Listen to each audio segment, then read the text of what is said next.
Hello friends, आज अपन संकरण ज्ञात करने के तरीके देखेंगे कि किस प्रकार से ये मॉलिक्यूल दिए हुए होते हैं अपने पास में और उस मॉलिक्यूल के अंदर सेंट्रल एटम का हाइब्रिडाइजेशन कौन सा है, संकरण कौन सा है। ये अपने पास में इतने सारे एग्जाम्पल दिए हुए हैं। इन एग्जाम्पलों के अपन हाइब्रिडाइजेशन ज्ञात करेंगे कि इनमें sp हाइब्रिड है, sp2 है, sp3 है, sp3d है, sp3d2 है या sp3d3 है। कौन से प्रकार का संकरण है, ये संकरण अपन ज्ञात करेंगे इनमें। तो ये संकरण ज्ञात करने से पहले मैंने आपको यहाँ पर लिख के दिया हाइब्रिड ऑर्बिटल x। यहाँ पर sp हाइब्रिडाइजेशन है तो इसके अंदर s और p दो पार्टिसिपेंट करते हैं तो हाइब्रिड ऑर्बिटल बनेंगे दो। यदि हाइब्रिडाइजेशन sp2 प्रकार का है तो हाइब्रिड ऑर्बिटल बनेंगे 3ho यानी हाइब्रिड ऑर्बिटल। sp3 है तो 3 and 4 sp3d है 3 4 5 हाइब्रिड ऑर्बिटल होंगे 5। sp3d2 है तो 2 3 5 और 1 6 यानी हाइब्रिड ऑर्बिटल होंगे 6। 3 3 6 और 1 7 हाइब्रिड ऑर्बिटल होंगे 7 यदि हाइब्रिडाइजेशन sp3d3 है।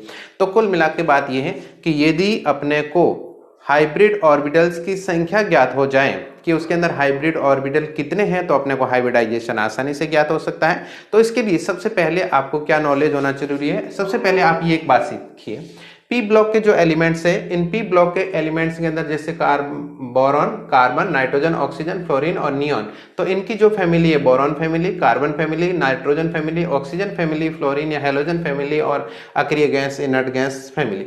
इनके आउटर मोस्ट सेल में संयोजकता कोश में टोटल इलेक्ट्रॉन कितने होते हैं ये आपको देखते हैं। जैसे बोरॉन है, इसके संयोजकता कोश में 3 इलेक्ट्रॉन है, कार्बन के संयोजकता कोश में 4, नाइट्रोजन के संयोजकता कोश में 5, ऑक्सीजन परिवार में 6, हेलोजन में 7 और अक्रिय गैसों में 8। सभी में रहेंगे boron, aluminium, gallium, indium, tellurium, सभी के बाह्यतम कोश में 3 अयुग्मित इलेक्ट्रॉन संयोजकता कोश में इलेक्ट्रॉन होंगे। कार्बन परिवार के संयोजकता कोश में 4 इलेक्ट्रॉन होंगे, नाइट्रोजन परिवार के संयोजकता कोश में 5 इलेक्ट्रॉन होंगे, ऑक्सीजन परिवार के संयोजकता कोश में 6 इलेक्ट्रॉन होंगे, हेलोजन के वैलेंस सेल में 7 इलेक्ट्रॉन होंगे और इनर्ट गैस के वैलेंस सेल के अंदर, इनर्ट गैस फैमिली के कोई भी मेंबर होगा तो उसके आउटर मोस्ट सेल के अंदर या वैलेंस सेल के अंदर इलेक्ट्रॉनों की संख्या 8 होगी। तो इनमें से कोई भी जब सेंट्रल एटम होगा तो अपने को इनके आउटर मोस्ट सेल में वैलेंस इलेक्ट्रॉनों की आवश्यकता पड़ेगी। तो वैलेंस इलेक्ट्रॉन अपन यहां से देख सकते हैं। अब मैं सीधा सीधा फॉर्मूले पे आता हूं कि कौन से फॉर्मूले से अपन ये इनका हाइब्रिडाइजेशन फाइंड आउट करेंगे। मैं यहां पर फॉर्मूला लिखता हूं, हाइब्रिडाइजेशन फाइंड आउट करने का formula x equals to 1/2 v plus m plus minus charge. बस ये फॉर्मूला है 1/2 v plus m plus minus charge. यहां v का मतलब है वैलेंस सेल में इलेक्ट्रॉन। फॉर एग्जांपल जैसे इसके अंदर CH4 में सेंट्रल एटम कार्बन है तो कार्बन के वैलेंस सेल में इलेक्ट्रॉन कितने हैं अपन यहां से देखेंगे। कार्बन के वैलेंस सेल में इलेक्ट्रॉन 4 है तो V की वैल्यू यहां पर 4 आ जाएगी।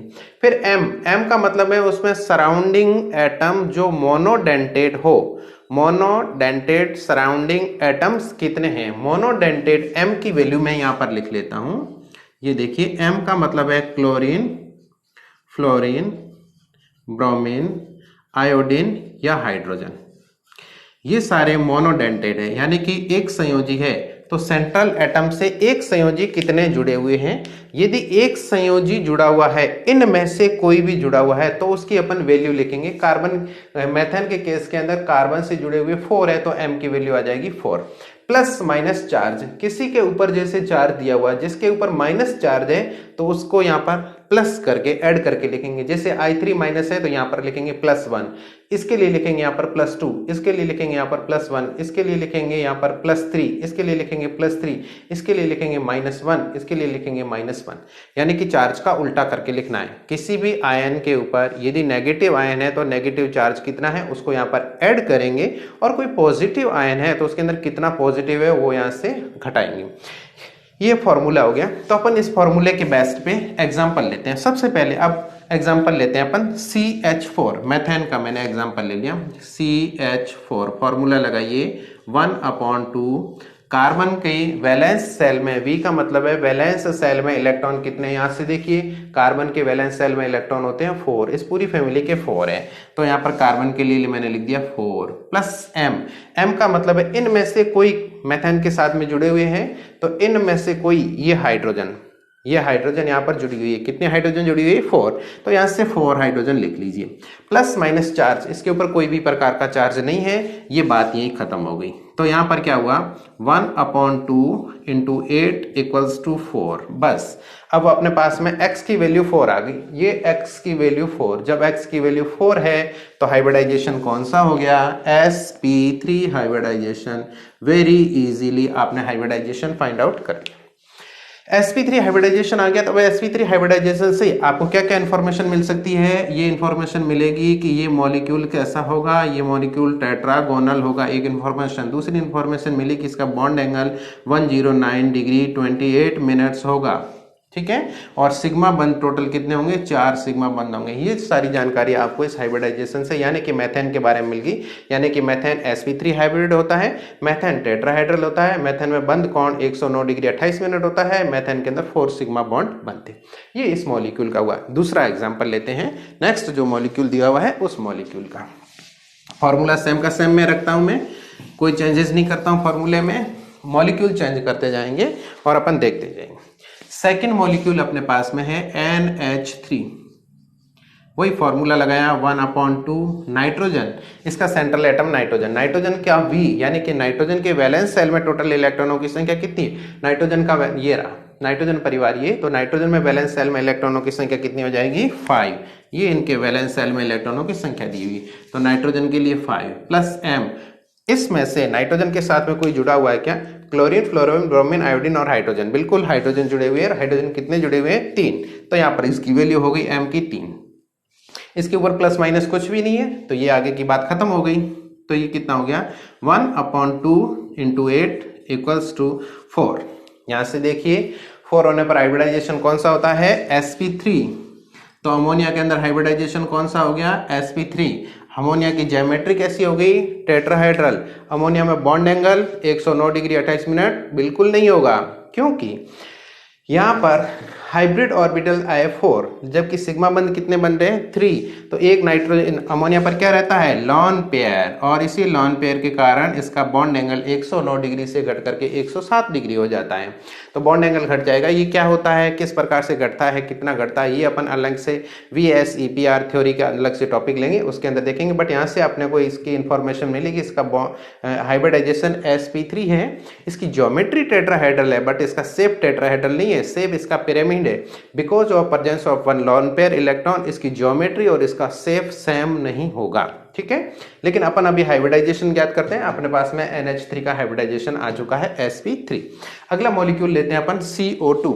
CO2 के अंदर हाइब्रिडाइजेशन देखते हैं अपन, आप साथ साथ में ये लिखते जाइए कि किस प्रकार से मॉलिक्यूल के अंदर हाइब्रिडाइजेशन फाइंड आउट किए जा रहे हैं। नेक्स्ट मॉलिक्यूल है अपने पास में CO2। CO2 के अंदर हाइब्रिडाइजेशन लिख रहे हैं, फॉर्मूला ये 1/2 पड़ा, सेंट्रल एटम कार्बन है, कार्बन के वैलेंस सेल V की वैल्यू, कार्बन के लिए V की वैल्यू 4 होती है, ये यहाँ पर 4 आ गया है, प्लस M। इसमें से क्लोरीन, फ्लोरीन, ब्रोमीन, आयोडीन और हाइड्रोजन, इनमें से कोई भी जुड़ा हुआ नहीं है, तो M की वैल्यू हो गई 0, प्लस इसके ऊपर प्लस माइनस कोई चार्ज नहीं है, तो ये भी 0, यानी कि कुल मिलाकर के ये हो गया 1/2 × 4 = 2। जब हाइब्रिड ऑर्बिटल 2 आ गई या x की वैल्यू 2 आ गई, तो हाइब्रिडाइजेशन कौन सा हो गया sp हाइब्रिडाइजेशन। तो CO2 का हाइब्रिडाइजेशन कौन सा हो गया sp2। कार्बन डाइऑक्साइड का हाइब्रिडाइजेशन sp, क्योंकि ये वैल्यू कितनी आई 2, और 2 वैल्यू कहाँ होती है जब हाइब्रिडाइजेशन sp होता है, तो CO2 का हाइब्रिडाइजेशन sp हो गया। और sp हाइब्रिडाइजेशन होने पर मॉलिक्यूल कैसा होता है, लीनियर होता है, बॉन्ड एंगल 180 डिग्री होता है, और सिग्मा बॉन्ड की संख्या कितनी होगी 2। तो कार्बन डाइऑक्साइड इस प्रकार से होता है C डबल बॉन्ड O, ये सिग्मा बॉन्ड और ये सिग्मा बॉन्ड, 2 सिग्मा बॉन्ड है, और बॉन्ड एंगल इसके अंदर कितना दिख रहा है आपको 180 डिग्री का। मॉलिक्यूल कैसा है लीनियर, तो ये CO2 के अंदर हाइब्रिडाइजेशन आ गया। अगला मॉलिक्यूल्स आप साथ साथ में लिखते जाइए सारे एग्जाम्पल्स, और अपन कर रहे हैं ये हाइब्रिडाइजेशन ज्ञात करने का सबसे अच्छा एक फॉर्मूला है जिससे आप हाइब्रिडाइजेशन फाइंड आउट करते हैं। हाइब्रिडाइजेशन फाइंड आउट होने से उस मॉलिक्यूल के अंदर बॉन्ड एंगल, उसकी ज्योमेट्री और उसके शेप के और लॉन पेयर इलेक्ट्रॉन और सिग्मा बॉन्ड की टोटल इंफॉर्मेशन अपने को मिलती है। BF4 लेकिन ऊपर माइनस है, ध्यान रखिएगा। 1/2 बी के लिए वैलेंस इलेक्ट्रॉन में, वैलेंस सेल में इलेक्ट्रॉन कितने होते हैं? बोरॉन के वैलेंस सेल में इलेक्ट्रॉन होते हैं 3, तो ये यहाँ से आ गया 3। अब एम यहाँ से कोई जुड़ा हुआ है क्या? Chlorine, fluorine, bromine, iodine, hydrogen, बिल्कुल जुड़ा हुआ है। फ्लोरीन जुड़े हुए हैं 4 फ्लोरीन जुड़ गए। और -1 है तो माइनस को आप क्या करेंगे? +1, जो चार्ज है उसका उल्टा लिखना है, ठीक है। तो ये 3, 4, 7 और 1 8, तो ये हो गया 8 डिवाइडेड बाय 2 इक्वल्स टू 4, और जब 4 होता है तो हाइब्रिडाइजेशन होता है sp3। तो अब BF4 माइनस के अंदर हाइब्रिडाइजेशन हो गया sp3, और sp3 हाइब्रिडाइजेशन है, इसका मतलब इसके ज्योमेट्री कैसी हो गई? टेट्राहेड्रल हो गई। ये इन्फॉर्मेशन मिल गई अपने को। BF4 माइनस का हाइब्रिडाइजेशन अपन का फाइंड आउट हो गया। नेक्स्ट अपन करते हैं IF3 का हाइब्रिडाइजेशन। आप साथ साथ के अंदर खुद आगे के मॉलिक्यूल में अब आपको समझ में आ गया, सब कुछ आपके सामने है, करते जाइए और मैच करते जाइए कि हाइब्रिडाइजेशन आप निकाल पा रहे हैं या नहीं। नेक्स्ट मॉलिक्यूल है IF3, लिखिए। सेंट्रल एटम आयोडीन है, 1/2 आयोडीन हैलोजन है। हैलोजन के आउटर मोस्ट सेल के अंदर इलेक्ट्रॉन होते हैं 7, ये रहे हैलोजन। इन हैलोजनों के संयोजकता कोष में इलेक्ट्रॉनों की संख्या 7 होती है, ये लिख दिया आपने 7। एम की वैल्यू यानी हैलोजन कितने जुड़े हुए हैं या हाइड्रोजन कितने जुड़े हुए? हाइड्रोजन जुड़े हुए नहीं है, लेकिन हैलोजन फ्लोरीन जुड़ी हुई है 3, तो 7 + 3 हो गया। 7 + 3 5, sorry 7 + 3 10, 10 divided by 2 equals to हो गया 5। और जब x की वैल्यू 5 आए या फिर हाइब्रिड ऑर्बिटल की नंबर 5 आए तो हाइब्रिडाइजेशन कौन सा होगा? Hybridisation sp3d। यह हाइब्रिडाइजेशन हो गया sp3d। और जब sp3d हाइब्रिडाइजेशन होता है तो ज्योमेट्री कैसी होती है? ट्राइगोनल बायपिरामिडल, त्रिकोणीय द्विपिरामिड, ठीक है। नेक्स्ट अगला मॉलिक्यूल्स अपने पास में है, अपन उसका हाइब्रिडाइजेशन ज्ञात करते हैं। SO2, sulphur dioxide. केंद्रीय परमाणु कौन है? सबसे पहली बात तो केंद्रीय परमाणु ज्ञात करना नहीं आए तो जो संख्या में कम होता है वो हमेशा केंद्रीय परमाणु होता है। ये 4 है, ये 1 है, तो केंद्रीय परमाणु ये हुआ। यहाँ पर ये 4 है, ये 1 है, तो केंद्रीय परमाणु ये हुआ। यहाँ पर ये 3 है, ये 1 है, तो केंद्रीय परमाणु ये हुआ। यहाँ पर ये 2 है, ये 1 है, तो केंद्रीय परमाणु ये हुआ। जो संख्या में कम होता है वो हमेशा केंद्रीय परमाणु होता है। SO2 के अंदर ऑक्सीजन 2 है, सल्फर 1 है, तो सल्फर केंद्रीय परमाणु है।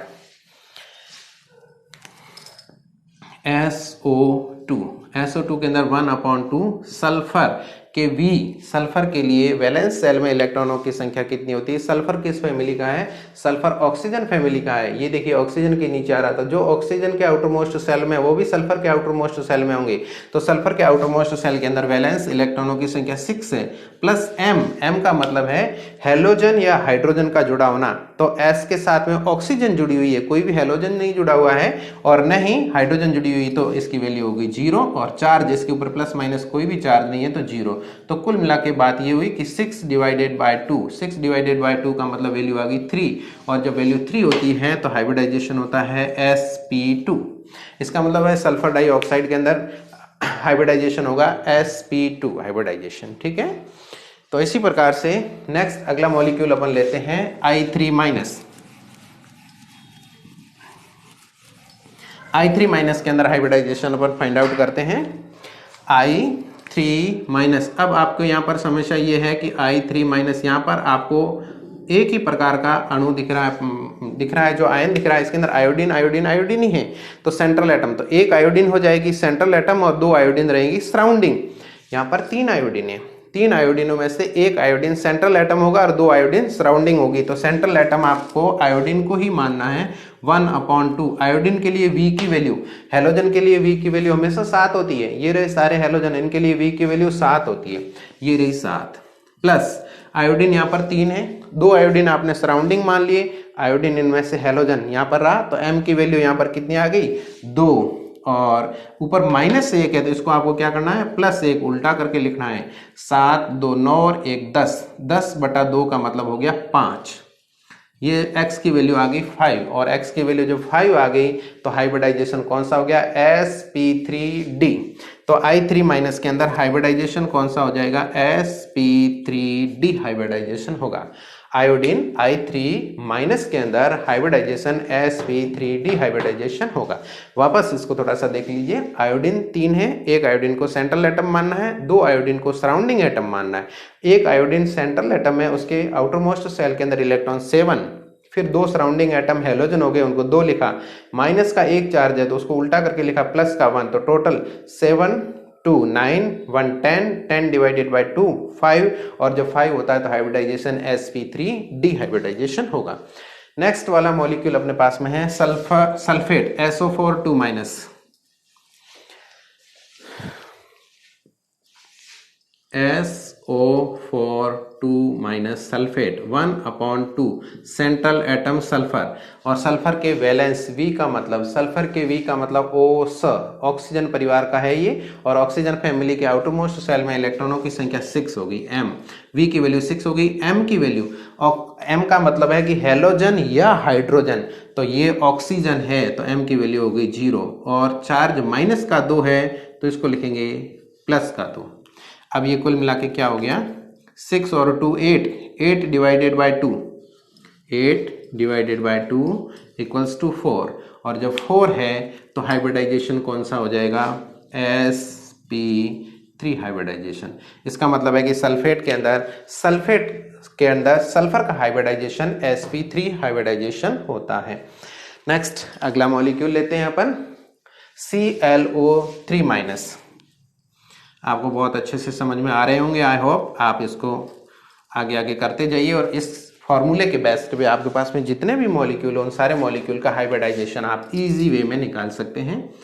ClO3 माइनस ये लिया, अब इसके अंदर 1/2 केंद्रीय परमाणु वही जो संख्या में कम होता है, तो संख्या में कम क्लोरीन है, और क्लोरीन हेलोजन है, तो हेलोजन के लिए V की वैल्यू कितनी होती है, हेलोजन के लिए V की वैल्यू हमेशा 7 होती है, तो ये लिख दिया आपने 7, प्लस इसके साथ में मोनोडेंटेट यानी कि हेलोजन या हाइड्रोजन नहीं जुड़े हुए हैं तो M की वैल्यू हो गई 0, -1 है, -1 को क्या लिखोगे, प्लस का 1, तो ये हो गया प्लस का 1। अब 7 और 1 8, 8 डिवाइडेड बाय 2, 8 डिवाइडेड बाय 2 कितना हो गया 4, और जब 4 है तो हाइब्रिडाइजेशन कितना हो गया, sp3 हाइब्रिडाइजेशन। तो ये ClO3 माइनस के अंदर हाइब्रिडाइजेशन आ गया sp3 हाइब्रिडाइजेशन, ठीक है। नेक्स्ट अगला मॉलिक्यूल लेते हैं अपन वाटर मॉलिक्यूल। वाटर मॉलिक्यूल के अंदर हाइब्रिडाइजेशन कितना है, इस फॉर्मूले से क्या आता है,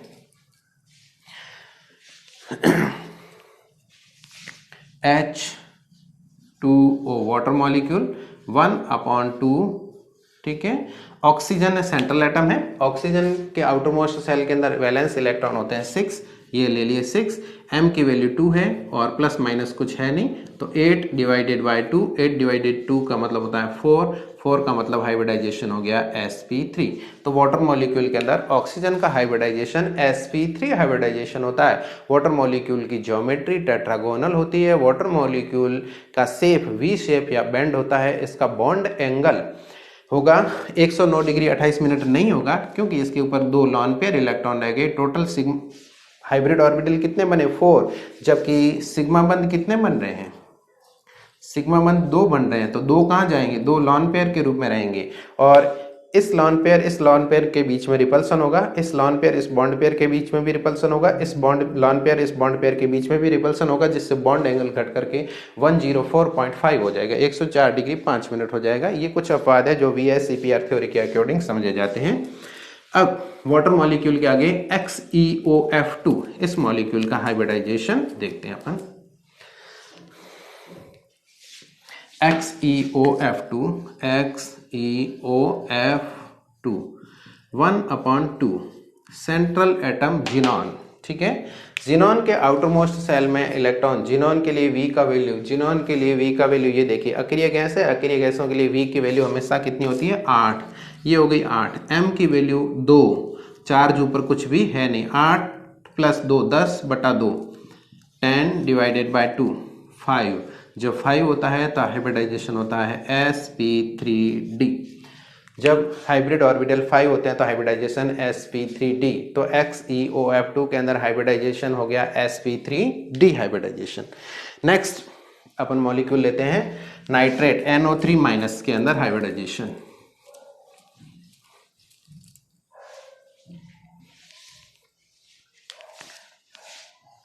NO3- इसमें हाइब्रिडाइजेशन देखिए 1/2 सेंट्रल एटम है नाइट्रोजन। नाइट्रोजन के वैलेंस सेल में इलेक्ट्रॉनों की संख्या होती है 5, यहाँ से आगे ये 5। मोनोडेंटेड M, यहाँ पर इसमें से M कोई भी नहीं जुड़ा हुआ है तो M की वैल्यू हो गई 0, और -1 है तो इसको आप लिखोगे प्लस का 1, तो ये कितना हो गया 1/1 और +1 6 डिवाइडेड बाई 2 कितने हो गए 3, 5 1 6 डिवाइडेड बाई 2 3, और जब 3 होता है तो हाइब्रिडाइजेशन आता है sp2। ठीक है, जब हाइब्रिड ऑर्बिटल्स 3 होते हैं तो हाइब्रिडाइजेशन आता है sp2, यानी कि नाइट्रेट का हाइब्रिडाइजेशन कौन सा हो गया sp2 हाइब्रिडाइजेशन। अब NH4+ का हाइब्रिडाइजेशन क्या है। NH4+ अमोनियम आयन 1/2 नाइट्रोजन का वैलेंस सेल। नाइट्रोजन के वैलेंस सेल में इलेक्ट्रॉनों की संख्या होती है 5, ये रहा नाइट्रोजन 5। M की वैल्यू, M का मतलब है मोनोडेंटेट कितने जुड़े हुए हैं, यहाँ से हेलोजन या हाइड्रोजन 4 हाइड्रोजन जुड़े हुए हैं तो M की वैल्यू हो गई 4, +1 है तो इसको -1 कर दोगे, ये 5 4 9, 9 में से 1 का 8 डिवाइडेड बाय 2 यानी कि 4, तो 4 का मतलब हाइब्रिडाइजेशन हो गया sp3 हाइब्रिडाइजेशन। तो अमोनियम आयन के अंदर हाइब्रिडाइजेशन sp3 होता है। या ये प्रश्न ऐसे भी पूछ सकते हैं NH4Cl में नाइट्रोजन का हाइब्रिडाइजेशन क्या है, तो सेम बात है, Cl को अलग करोगे तो यहाँ पर प्लस आ जाएगा, और ये अमोनियम क्लोराइड या नौसादर, तो नौसादर में नाइट्रोजन का हाइब्रिडाइजेशन कौन सा होता है sp3। नेक्स्ट मॉलिक्यूल अपना रहा है ICl2+।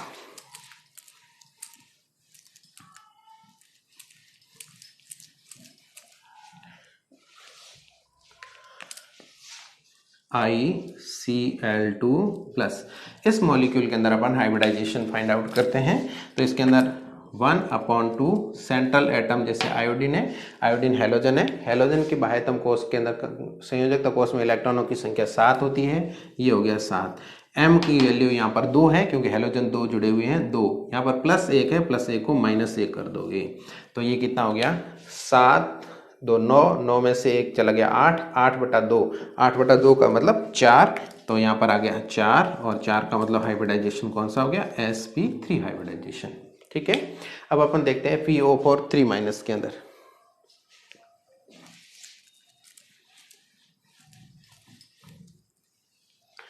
PO4 3- फॉस्फेट,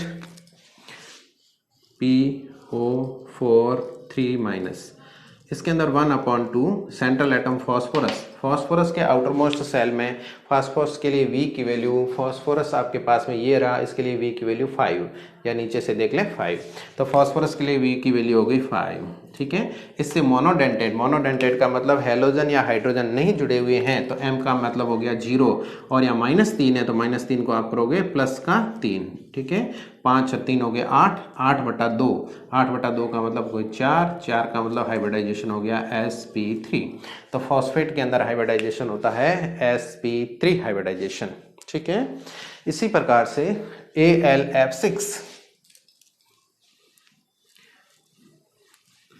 AlF6 के अंदर हाइब्रिडाइजेशन अपन देखेंगे। ये लास्ट मॉलिक्यूल है अपने पास में AlF6 3- ले लीजिए 1/2 सेंट्रल एटम एल्यूमिनियम, और एल्यूमिनियम के आउटर मोस्ट सेल में एल्यूमिनियम के आउटर मोस्ट सेल में इलेक्ट्रॉनों की संख्या होती है 3, यानी V की वैल्यू हो गई 3।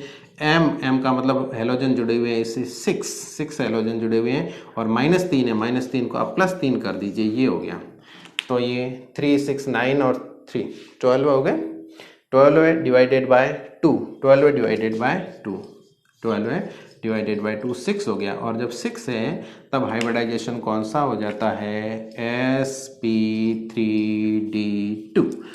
6sp3d2। तो जब आपके पास में इसकी वैल्यू 6 आ जाती है तो हाइब्रिडाइजेशन sp3d2 हाइब्रिडाइजेशन हो गया। अब ये तो मॉलिक्यूल हो गए एस। अब एक आध और एग्जांपल ले लेते हैं अपन। sp3d3 का कोई आया नहीं तो sp3d3 का एक ले लेते हैं एग्जांपल। जैसे मैंने ले लिया IF7 1/2 central atom iodine. Iodine के लिए V की वैल्यू कितनी होती है 7 और मोनोडेंटेट इससे कितने जुड़े हुए हैं 7। तो 7 और 7 कितने हो गए 14 डिवाइडेड बाय 2, 14 डिवाइडेड बाय 2 का मतलब 7 और 7 का मतलब हाइब्रिडाइजेशन sp3d3 हो गया। Very easy. आप कोई भी मॉलिक्यूल चाहे वो उदासीन हो, चाहे वो धनायन हो, चाहे वो ऋणायन हो, तो उसका हाइब्रिडाइजेशन इस विधि द्वारा ज्ञात कर सकते हो बहुत ही इजी में। अब ये इत्तेफाक ही रहा कि अपने पास में पॉइंटों में कोई आंसर यहाँ पर आया नहीं। यदि कोई पॉइंट में आता है जैसे 3.5 आता है तो उसको 4 मानना है, 2.5 आता है तो उसको 3 मानना है, यानी 0.5 उसको आगे वाला मानना है। 3.5 आ गया तो 4, 4.5 आ गया तो 5, 5.5 आ गया तो 6। इस प्रकार से आगे वाला मान करके हाइब्रिड ऑर्बिटल की संख्या ज्ञात करनी है अपने को। और कुछ में मॉलिक्यूल्स जिसके अंदर हाइब्रिडाइजेशन किस प्रकार से होता है ये तो हो गए। ये फॉर्मूला आपके पास में लिखा हुआ है, ये सब कुछ डिटेल बोर्ड पे लिखी हुई है। आप चाहें तो इसका एक बार स्क्रीनशॉट ले लेना और फिर बैठे हुए वापस इनको आप चेक करना कि इस प्रकार से आप इनका हाइब्रिडाइजेशन ज्ञात कर पाते हो या नहीं ज्ञात कर पाते हो।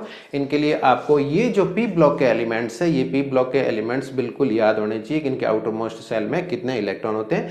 ये आपने पीरियडिक टेबल याद की होगी तो उसके अंदर आपको याद करवाए होंगे। बरकत अली गैला इंडियन था, काशी गए संत प्रभु, नाना पाटेकर ने ऐसी सब्जी बनाई उससे टीपो, फिर कल बाहर आई आंटी, हनी आकर करे जयराम, या जिस भी तरीके से आपने याद किए होंगे उस तरीके से याद करके उनके आउटरमोस्ट सेल में कितने इलेक्ट्रॉन है वो आपको याद रखने हैं।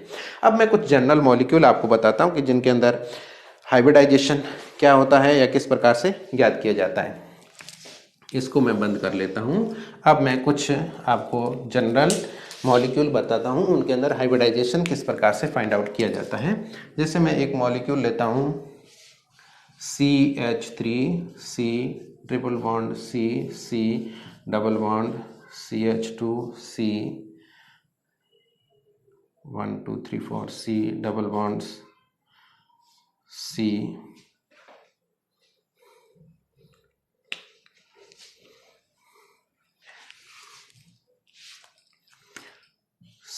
डबल बॉन्ड CH2 और ये 1 2 3।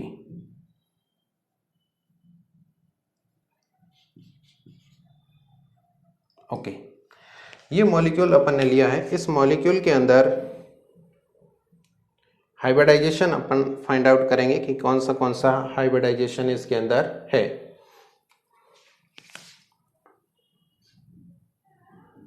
ये हाइड्रोजन। अब ये जो मॉलिक्यूल है इस मॉलिक्यूल के अंदर हाइब्रिडाइजेशन अपन देखेंगे तो सबसे पहले देखिए, जब कोई कार्बन सिंगल बॉन्ड से जुड़ा हुआ है, जब कोई कार्बन सिंगल बॉन्ड से जुड़ा हुआ है तो उस कार्बन का हाइब्रिडाइजेशन हमेशा sp3 होगा। जब कोई कार्बन ट्रिपल बॉन्ड से जुड़ा हुआ है तो उसका हाइब्रिडाइजेशन sp होगा, इसका भी sp होगा। ठीक है। जब कोई कार्बन डबल बॉन्ड से जुड़ा हुआ है, ये सिंगल बॉन्ड भी है डबल बॉन्ड भी है, तो जब double bond priority double bond को देंगे, जब कोई डबल बॉन्ड से जुड़ा हुआ है तो उसका हाइब्रिडाइजेशन sp2 होगा। ये कार्बन भी डबल बॉन्ड से जुड़ा हुआ है तो इसका हाइब्रिडाइजेशन भी sp2 होगा। ये कार्बन भी डबल बॉन्ड से जुड़ा हुआ है तो इसका हाइब्रिडाइजेशन sp2 होगा। ये कार्बन डबल बॉन्ड से जुड़ा हुआ है लेकिन दोनों साइड में डबल बॉन्ड से जुड़ा हुआ है इसलिए इसका हाइब्रिडाइजेशन sp होगा। ये है इसका हाइब्रिडाइजेशन sp2 होगा। ठीक है। तो इस प्रकार से किसी मॉलिक्यूल के अंदर ध्यान रखेंगे कि ट्रिपल बॉन्ड जहां पर है वह हाइब्रिडाइजेशन sp होगा, डबल बॉन्ड है तो sp2 होगा और सिंगल बॉन्ड है तो हाइब्रिडाइजेशन sp3 होगा। ये कोई कार्बन दोनों साइड से डबल बॉन्ड से जुड़ा हुआ है तो उसका हाइब्रिडाइजेशन sp होगा। तो ये मॉलिक्यूल के अंदर कुछ हाइब्रिडाइजेशन है। अब आपको मैं एक होमवर्क के तौर पे मॉलिक्यूल देता हूं, उस मॉलिक्यूल के अंदर आप हाइब्रिडाइजेशन अपने आप फाइंड आउट करेंगे। NO3 माइनस मैंने करवा दिया था लेकिन आप करना दोबारा, NO2 माइनस ये आप करना, NO2 प्लस और NO2 फ्री रेडिकल। इनके अंदर आप हाइब्रिडाइजेशन अपने आप फाइंड आउट करना कि किसका क्या हाइब्रिडाइजेशन आता है। तो आज अपन ने ये टॉपिक लिया। ये टॉपिक करने के बाद में एक बार इस वीडियो को 2 या 3 बार आप देख लेना और कुल मिला के आपको ये चीज़ें और ये चीज़ जब याद होगी और ये फॉर्मूला, तब आपके पास में या क्वेश्चन के तौर पे कुछ भी दिया हुआ हो कि इसका संकरण कौन सा है, आप आसानी से उसका संकरण ज्ञात कर सकते हैं। कोई प्रॉब्लम आपको नहीं आएगी और ये बिल्कुल संकरण ज्ञात करने की सबसे आसान विधि है। कई बार क्या होता है, कई लोग ये कह देते हैं कि उससे किसी भी मेटल एटम से सराउंडिंग जितने सिग्मा बंद होते हैं वही उसका हाइब्रिडाइजेशन होता है, लेकिन सदा सही नहीं होता है। जैसे कार्बन के साथ में हाइड्रोजन 4 सिग्मा बंद बनाता है तो इसके हाइब्रिड ऑर्बिटल 4 होंगे, यानी कि इसका संकरण sp3 होगा। लेकिन यहाँ ये वाटर मॉलिक्यूल है, ऑक्सीजन के साथ में 2 हाइड्रोजन ने सिग्मा बंद बनाए तो इसका मतलब है कि इसके अंदर sp हाइब्रिडाइजेशन होना चाहिए, लेकिन नहीं, अपन जानते हैं वाटर मॉलिक्यूल के अंदर sp3 हाइब्रिडाइजेशन होता है। मतलब जब केंद्रीय परमाणु पर लॉन पेयर इलेक्ट्रॉन उपस्थित होते हैं तब सिग्मा बंद काउंट करके अपन उसका हाइब्रिडाइजेशन ज्ञात नहीं कर सकते हैं। और ये इसके लिए अपने को ये पता होना जरूरी है कि सेंट्रल एटम के पास में lone pair electron plus sigma bond कितना है, जो इजी वे में अपने को पता नहीं होता है। इस वजह से ये formula the best evergreen formula है हाइब्रिडाइजेशन ज्ञात करने का। Lot of thanks. उम्मीद है कि ये चीज़ आपको बहुत पसंद आई होगी। यदि पसंद आए तो आप नीचे कमेंट में लिख करके भेजिए ताकि मैं आगे भी इसके कुछ एग्जाम्पल लेकर के आपको बता सकूं। Lot of thanks.